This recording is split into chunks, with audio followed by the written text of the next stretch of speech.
Matatizo ya figo pati 41. Matatizo ya figo sehemu ya 41. Uremic syndrome na kidney failure iliyoendelea. Uremic syndrome na kidney failure iliyoendelea au inayoendelea. Figo zikishindwa kufanya kazi, hasa kwa kiwango kikubwa, tatizo haliishi kwenye mkojo tu, mwili mzima unaweza kuathiriwa. Hivyo ni muhimu sana kulizingatia hili somo. Uremic syndrome ni nini? Uremic syndrome ni mkusanyiko wa dalili na matatizo yanayotokana na advanced kidney failure. Hivyo ikiwa advanced kidney failure, taka na mabadiliko mbalimbali ya mwili huanza kuathiri mifumo mingine ya mwili. Mgonjwa anaweza kupatwa na nini? Anaweza kupatwa na matatizo mbalimbali katika mwili wake, hasa katika mifumo ya mwili. Mfumo wa kwanza tutaangalia mfumo wa chakula. Inaweza kuleta shida kwenye mfumo wa chakula, na mgonjwa akiwa na tatizo la uremic syndrome na kidney failure, mifumo itakayoanza kuathiriwa mfumo wa chakula. Na ukiwa na mfumo wa chakula ulioathiriwa, dalili utakazozikuta, ya kwanza utakazokutana nazo ni kichefuchefu, na dalili ya pili kutapika, na dalili ya tatu kukosa hamu ya chakula. Kwa mfumo wa chakula utaathirika, na ukiona dalili hizi jua mfumo wako wa chakula unaathirika. Lakini pia mfumo wa fahamu unaweza kuathiriwa, na ukiona mambo haya ujue mfumo wako wa fahamu unaathiriwa. Uchovu,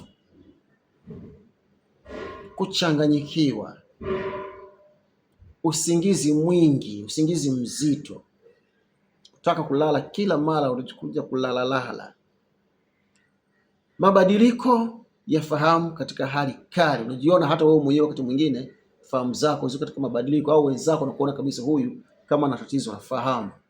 Ujue haya yote mfumo wa fahamu unabadilika kwa sababu ya tatizo ya uremic syndrome na kidney failure kwa pamoja. Lakini pia mfumo wa ngozi. Ukiwa na mfumo wa ngozi unaleta mabadiliko kutokana na uremic syndrome na kidney failure, ngozi itakuonyesha kwa kuwasha, muwasho wa ngozi wa muda mrefu. Ukiona muwasho wa ngozi wa muda mrefu, wakati wote ni muwasho wa ngozi, basi ujue tatizo la uremic syndrome na kidney failure kwa pamoja imekuletea shida. Lakini pia mfumo wa maji mwilini. Mfumo wa maji mwilini unaweza kuletwa shida na hiyo uremic syndrome na kidney failure. Na dalili tukazoziona kwamba mfumo wa maji mwilini umeleta shida kutokana na hili tatizo ni kuvimba miguu au kuvimba mwili mzima. Lakini pia kupungua kwa shida ikiwa maji, kupumua kwa shida ikiwa maji yamezidi sana mwilini. Sasa tunafanyaje? Tutaangalia vipimo vinavyoweza kuonyesha hilo tatizo. Na kipimo tutakachoangalia cha kwanza ni creatinine. Ikiwa juu, tunaona hili ni tatizo lenyewe. Lakini pia kipimo cha pili tutaangalia urea au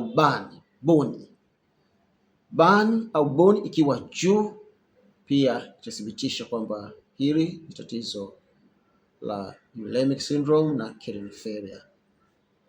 Tutaangalia pia EGFR ikiwa chini, manake hili tatizo liko. Lakini pia tutaangalia mabadiliko ya potassium. Tutapima kipimo cha potassium, pia itaonyesha hilo tatizo.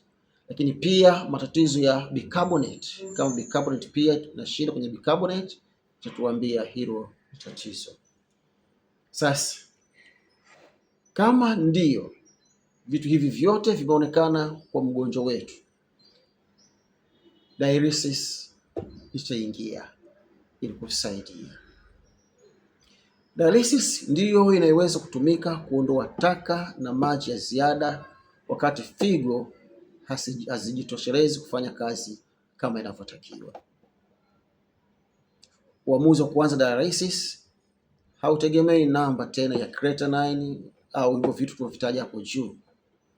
Hivyo huangaliwa tu hali nzima ya mgonjwa. Hali ya mgonjwa itakuonyesha kabisa tatizo, au tuanze kufanya vipimo hivyo, au tuanze kufanya dialysis au hapana. Lakini pia dalili na vipimo, majibu ya vipimo na sababu zingine za kitabibu ambazo daktari ataziona au mtaalamu wa afya ataziona, basi itasababisha dialysis ianze mara moja kwa mgonjwa.